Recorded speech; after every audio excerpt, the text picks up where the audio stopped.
اگلی صورت جو ہے وہ بھی آخرت کی خبر ہے جی. اس کے اندر ویسے تو اس میں مدنی صورت لکھی ہوئی ہے لیکن یہ مکی ہی ہے اپنے اسلوب کے اعتبار سے. مکی صورتوں کا ایک خاص مزاج ہے, عقیدہ توحید آخرت کے اعتبار سے انذار بالآخرہ. بسم اللہ الرحمن الرحیم. اذا زلزلت الارض زلزالہا, جب تھر تھرانے لگے گی زمین پوری شدت کے ساتھ. زلزلہ کا لفظ اردو میں بھی استعمال ہوتا ہے نا, یہ زلزلہ عربی کا لفظ ہے, ارتھ کوئک جسے ہم انگلش میں کہتے ہیں, لیکن یہاں اس ارتھ کوئک کا ذکر آ رہا ہے جو قیامت کا بڑا زلزلہ ہے.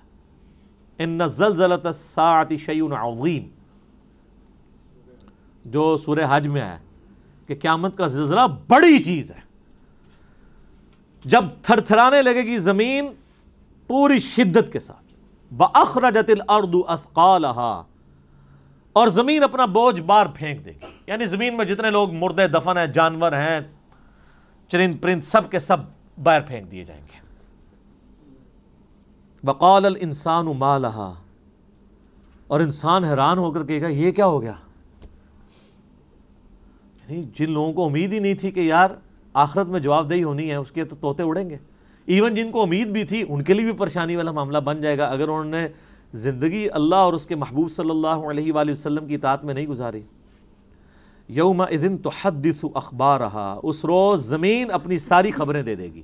کیا بھئی, جس کے تئے زمین کے اوپر کوئی شخص گناہ کرتا ہے, زمین نے اس کا ریکارڈ رکھ لیا ہے. وہ زمین بولے گی اس دن کہ اس نے میرے پہ یہ گناہ کیا. زمین اپنی خبریں دے گی, ہر چیز گواہ ہے, زمین بھی گواہ ہے. بِأَنَّ رَبَّكَ أَوْحَا لَهَا, آپ کے رب نے اسے یوں ہی حکم بھیجا ہوگا.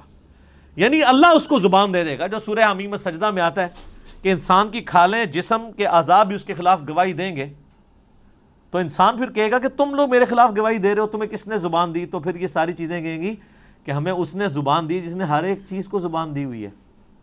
دنیا میں ڈورمنٹ پوزیشن میں, آخرت میں ہر چیز کو زبان لگ جائے گی. یومئذ یصدر الناس اشتاتا, اس روز پلٹ کر آئیں گے لوگ گروہ در گروہ. لیروا اعمالہم, تاکہ انہیں دکھا دیے جائیں ان کے اعمال. گروہوں کی شکل میں اٹھائے جائیں گے. اچھا, یہ سورہ الزمر, زمر بھی کہتے ہیں گروہ, اس میں بھی آتا ہے کہ جنتی بھی گروہ کی شکل میں جنت میں داخل کیے جائیں گے اور دوزخی بھی گروہ کی شکل میں.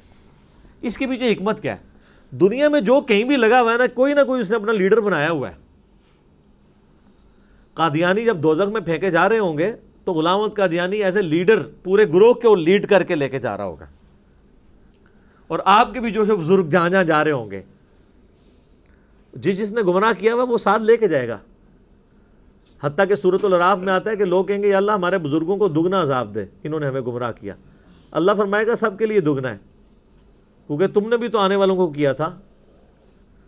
ہر بزرگ کے اوپر ایک بزرگ ہوتا ہے نا. اگر ایک بزرگ کہ اللہ میرے بزرگ کو دگنا عذاب دے, تو اللہ کہے گا تو بھی تو بزرگ ہیں بعد علیحدہ. تو گروہ در گروہ لوگ دوزخ میں داخل کیے جائیں گے. اور سورہ زمر میں آتا ہے جنت میں بھی لوگ گروہ در گروہ جا رہے ہوں گے. ظاہر ہے دنیا میں جن لوگوں نے سچائی کی آواز بلند کی ہے اور لوگ ان کے ساتھ لگے ہیں, اور اس کی وجہ سے اللہ تعالیٰ نے ان کے لیے جنت کا راستہ آسان کیا ہے, تو ایسے لوگ قیامت والے دن اپنے ساتھ جو لوگ اٹیچ ہیں ان کو لیڈ کر رہے ہوں گے. وہ جس کو وہ ڈاکٹر طالب تقدی صاحب کہتے ہیں آگے آگے پیر ہوں گے, پیچھے پیچھے مرید ہوں گے. ٹھیک ہے, یہ تو آگے آگے پتہ چلے گا نا کہ وہ جا رہے کدھر ہوں گے. تو اللہ تعالیٰ نے تو دونوں طرح کے گروہ بتائے ہیں, دوزخ میں بھی گروہ در گروہ جائیں گے اور جنت میں بھی گروہ در گروہ. یہاں صرف دوزخیوں کا ذکر ہے. سورہ الزمر میں آخری رکوع, اس پہ میرا پورا ڈیٹیل لیکچر ہے, مسئلہ 146, جس میں نے بتایا کہ جنتی بھی گروہ در گروہ جائیں گے اور جہنمی بھی گروہ در گروہ. فَمَن يَعْمَلْ مِثْقَالَ ذَرَّةٍ خَيْرًا يَرَهُ, تو جس نے دنیا میں ذرے کے برابر بھی خیر کی ہوگی. یہ یعنی آپ اردو میں ذرہ باریک سے باریک چیز کے لیے استعمال ہوتا ہے. عربی زبان کے اندر جو چیونٹی کا جو انڈا ہوتا ہے نا جی, وہ بالکل باریک سا ہوتا ہے, اس کے لیے ذرے کا لفظ استعمال کیا جاتا ہے. اتنی بھی اگر کسی نے نیکی کی ہوگی وہ دیکھ لے گا. جو سورہ لقمان میں آتا ہے کہ حضرت لقمان اپنے بیٹے کو نصیحت کرتے ہوئے کہتے ہیں نا کہ اگر تو نے کسی پہاڑ کی کھو میں یا آسمانوں میں بھی کوئی گناہ کیا تو قیامت دن اللہ تعالیٰ تیرے سامنے لے آئے گا. کسی غار میں چھپ کے بھی کیا یا آسمانوں میں کیا. اس ٹائم تو لوگ سوچتے ہوں گے کہ آسمانوں میں گناہ کہاں سے ہو سکتا ہے؟ آسمان میں کون گناہ کرے گا؟ آسمان میں تو فرشتے ہیں، فرشتے تو گناہ نہیں کرتے. آج آسمانوں میں گناہ ہو رہے ہیں نا. یہ ساری بغیرتی جو ہے وہ ایئر فلائٹس کے اندر ہو رہی ہوتی ہے. سارے چوری کے موبائل ادھر آ رہے ہوتے ہیں پاکستان میں. باقی جو ایئر ہوسٹس اور پائلٹس کر رہے ہوتے ہیں، جو زمین پہ ڈاکٹر اور نرسیں کر رہی ہوتی ہیں. تو آسمانوں میں تو گناہ ہو رہے ہیں آج کل، خوب ہو رہے ہیں. تو جس نے ذرے کے برابر نیکی کی وہ نیکی ضائع نہیں ہوگی، اس کے سامنے رکھ دی جائے گی کہ سر یہ آپ نے کیا تھا. فرشتے سامنے نام اعمال لے کے آئیں گے.